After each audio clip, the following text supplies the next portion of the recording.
Hello friends, welcome to Divya's green fingers. आज के इस वीडियो में मैं बात करूंगी मल्च के बारे में।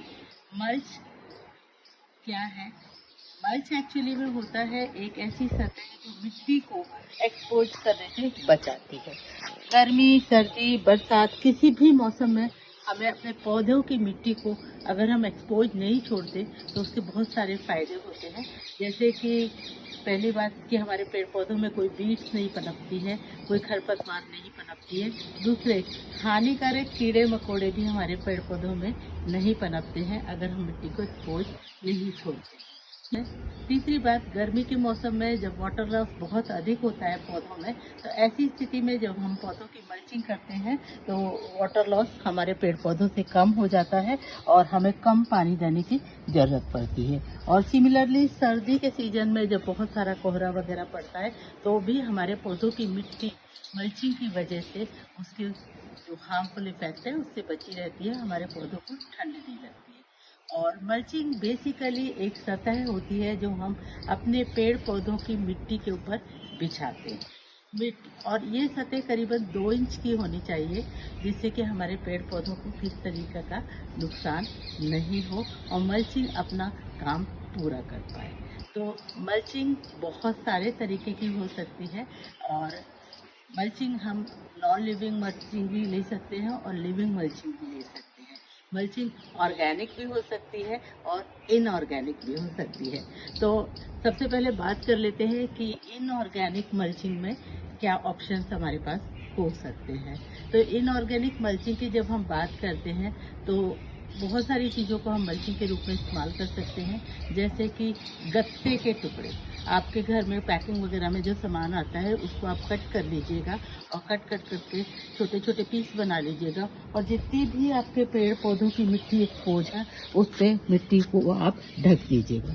अच्छा, गत्ते वगैरह से जब आप मल्चिंग करते हैं तो ग्रेजुअली वो क्या होते हैं, पानी देते रहते हैं तो वो मेल्ट हो जाते हैं, वो उसमें घुल जाते हैं और जब बरसात का मौसम आएगा तो वो उसमें घुलेंगे तो उनके घुलने से किसी प्रकार का नुकसान नहीं होगा। इनऑर्गेनिक मल्चिंग के लिए अभी जैसे फिलहाल बहुत ज़्यादा वाटर लॉस हो रहा है तो इनऑर्गेनिक मल्चिंग के लिए आप थर्मोकोल पीसेस का भी इस्तेमाल कर सकते हैं। हालांकि ये सिंथेटिक होते हैं लेकिन अब भी फिलहाल की स्थिति में आप मोटे मोटे थर्मोकोल के टुकड़े अपने पेड़ पौधों में टुकड़े कर करके डाल दीजिएगा और जब बरसात का मौसम आए और बरसात एक आध हो जाए तो उसमें आप उसे निकाल दीजिएगा।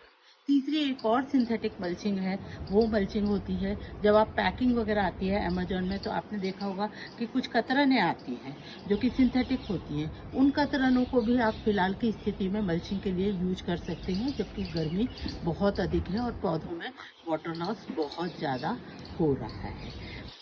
अच्छा, कुछ मल्चिंग ऐसी हैं जो ऑर्गेनिक है।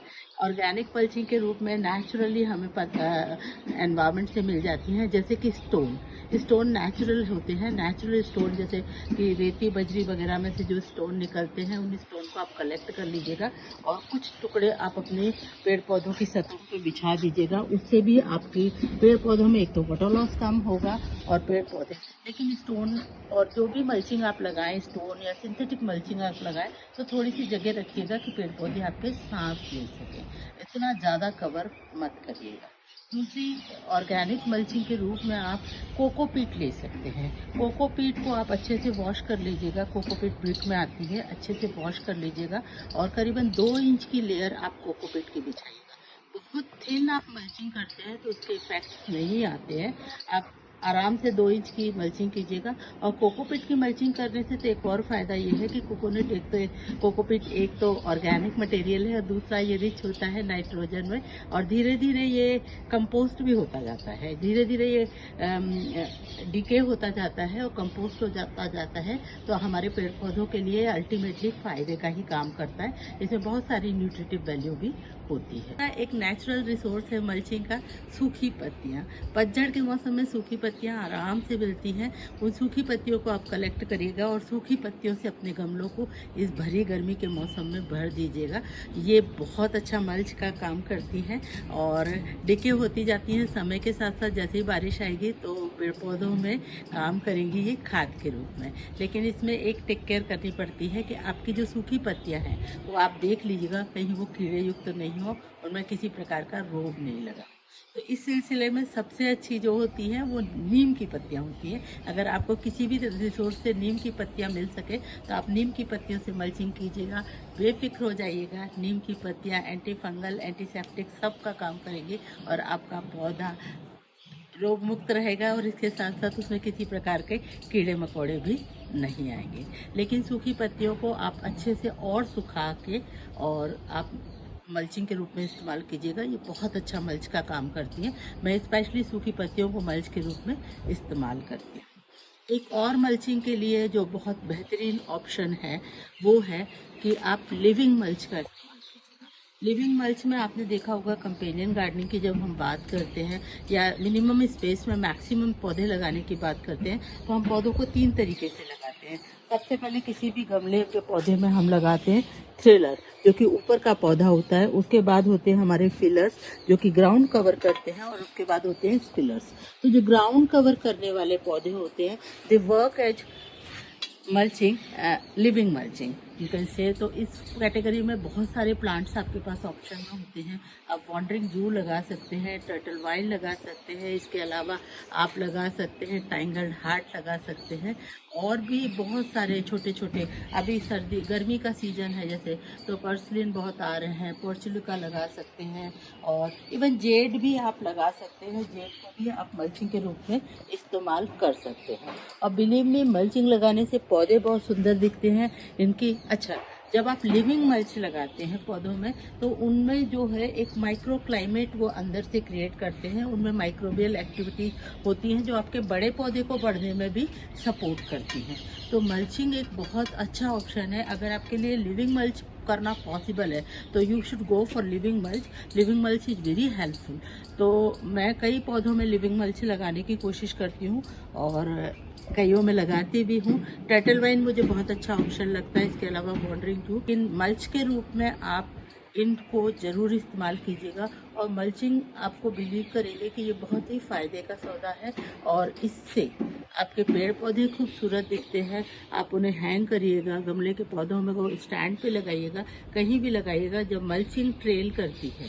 क्योंकि जैसे वॉन्डरिंग जू है या फिर जो आप कह लीजिएगा टर्टल वाइन है, ये ग्रेजुअली क्या होती है, बहुत जल्दी फैलती है। 20-25 दिन में ये आपके गमले को भर लेती है, उसके बाद ये ट्रेल करना शुरू करती है। तो अगर आप स्टैंड पे इनके गमले रखते हैं तो बारिश तक ये इतनी खूबसूरत लगती है, बहुत ही सुंदर। तो आप इन्हें इस्तेमाल कर सकते हैं मल्चिंग, और मल्च करके अपने पौधों को रखिएगा।